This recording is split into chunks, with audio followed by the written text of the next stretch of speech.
할렐루야, 반갑습니다. 여러분은 누구의 사람입니까? 오늘 우리는 담대하게 예수의 사람입니다 라고 고백을 할 수 있기를 원합니다. 바울은 이렇게 말을 해요. 2장 1절에서 그러므로 너는 그리스도 예수 안에 있는 은혜 가운데서 강하고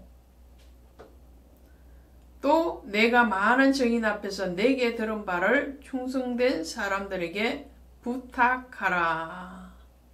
가르쳐라 이런 말. 바울로부터 들은 그 복음에 대해서 너 안에 머물러 있게만 하지 말고 그것을 드러내라는 거죠. 가르치고 또 제자화하고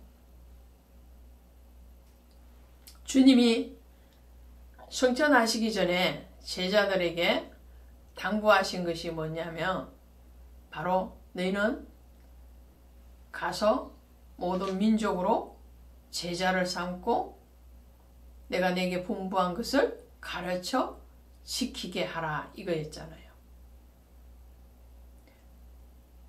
오늘 바울은 그 주님으로부터 당부받은 그 복음에 대해서 헌신하고 충성했고 그 충성된 자리에 가 있는 자신을 굉장히 감격해하고 긍지를 가지고 있었어요.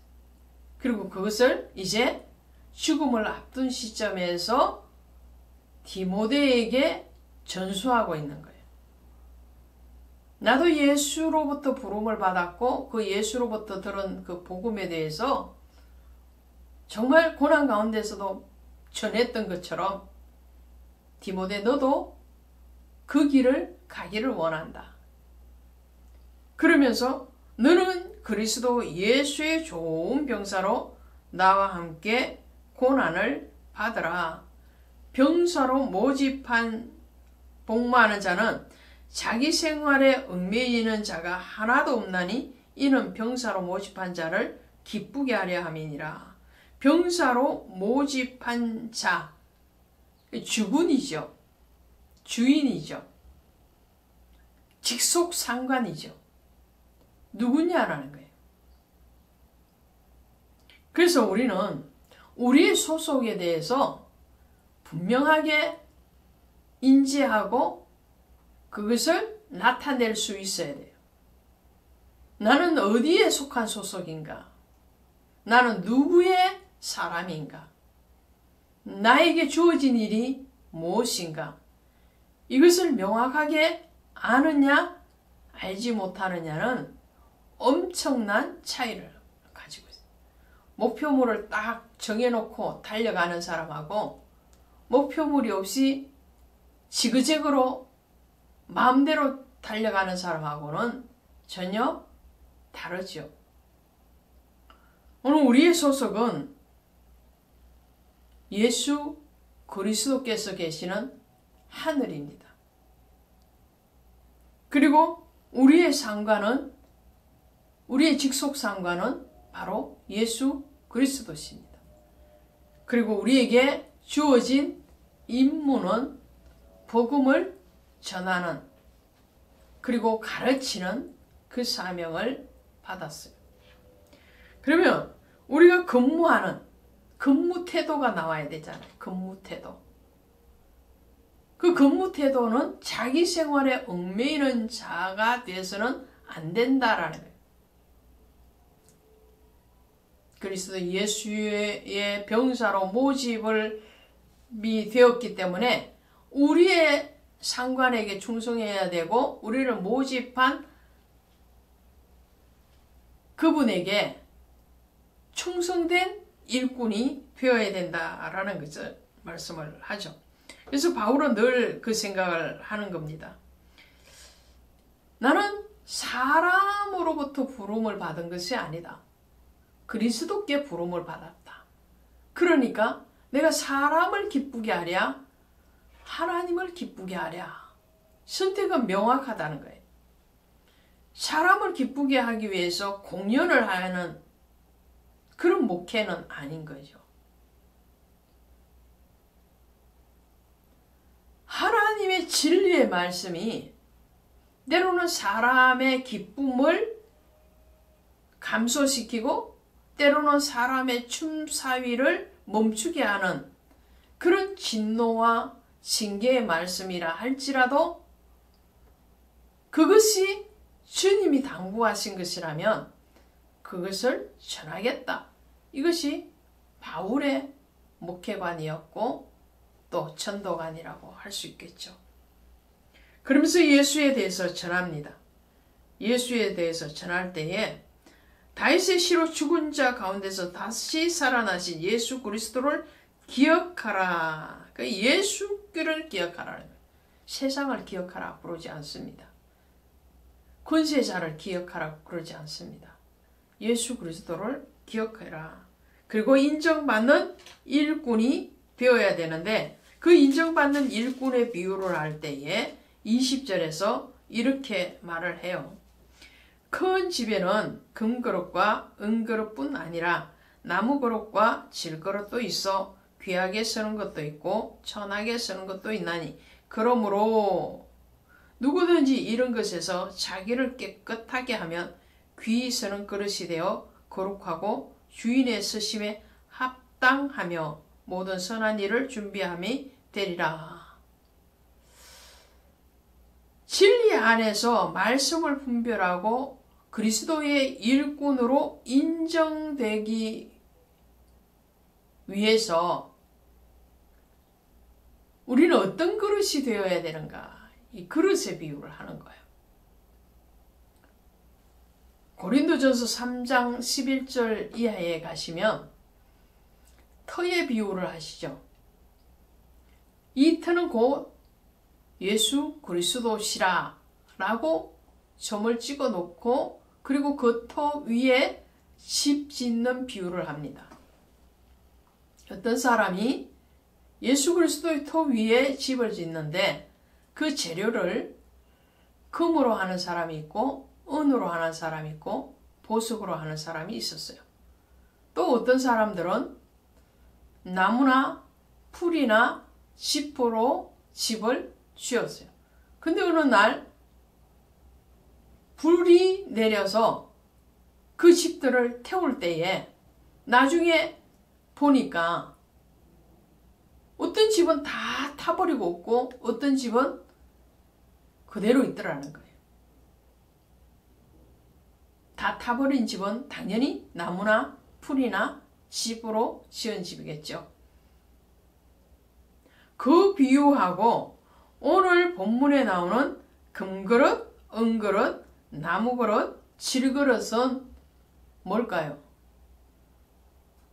고린도전서 3장에 나오는 예수 그리스도 터 위에 집을 지었는데 불이 나타났을 때 남아있는 집, 그러니까 금이나 은이나 보석으로 지은 집은 구원을 받되 상급 있는 구원을 받았고 다 타버린 집들을 지은 사람들은 구원을 받되 부끄러운 구원을 받았어요.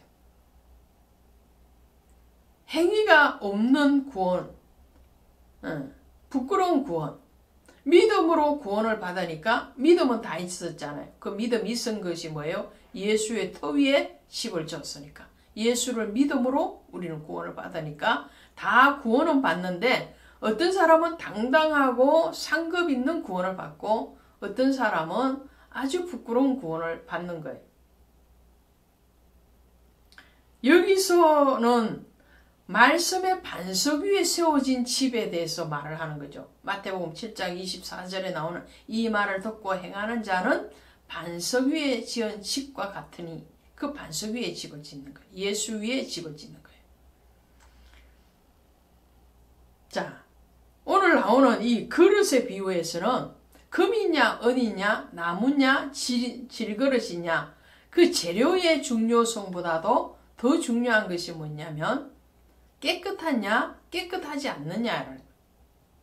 예수를 믿는데 어떻게 전도 사역을 하고 어떻게 사명을 잘 감당했느냐, 또 예수님의 집에서 여러 가지 그릇과 같이 직분을 받았는데 큰 집에는 라는 것은 교회 안에는 이런 말이 될 수도 있는 거예요.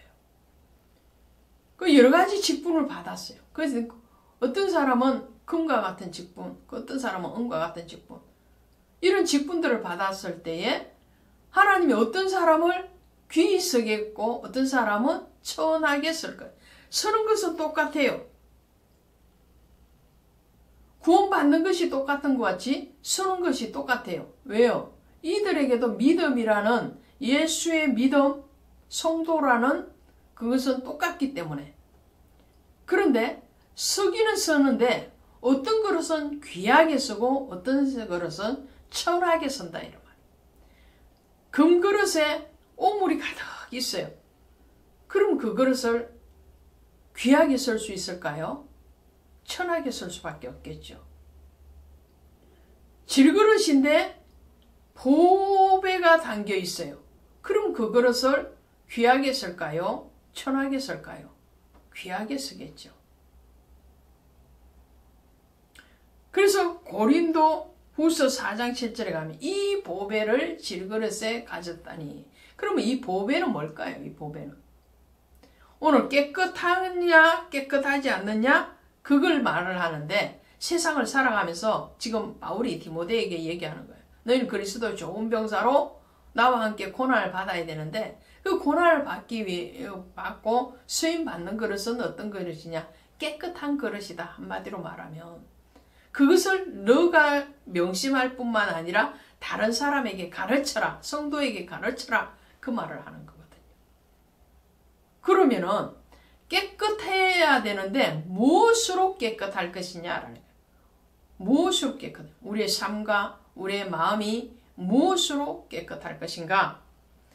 요한복음 15장 3절이나 17장 17절, 에베소서 5장 26절, 시편 119편 8절 9절에 가면 진리의 말씀으로 깨끗하게 되느니라 그랬어요.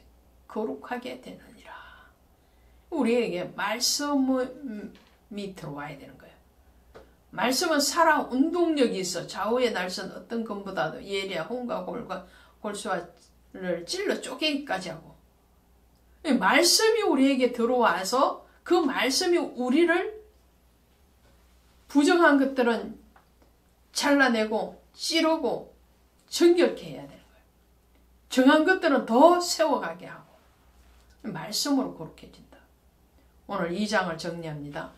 바울은 디모데에게 그리스도 좋은 병사로 고난을 받는데 그 고난을 받을 때에 부끄러워하지 않는 그 자랑스러운 그 고난의 그릇이 정결한 그릇이 돼요. 성도의 삶이 정결한 삶이 되도록 가르치고 교훈하라고 말을 하고 있어요. 그 정결하게 되는 것은 무엇으로요? 말씀으로. 오늘 여러분 10년 가운데 말씀의 거룩함이 인쳐지기를 주 예수의 이름으로 축원드립니다. 고맙습니다.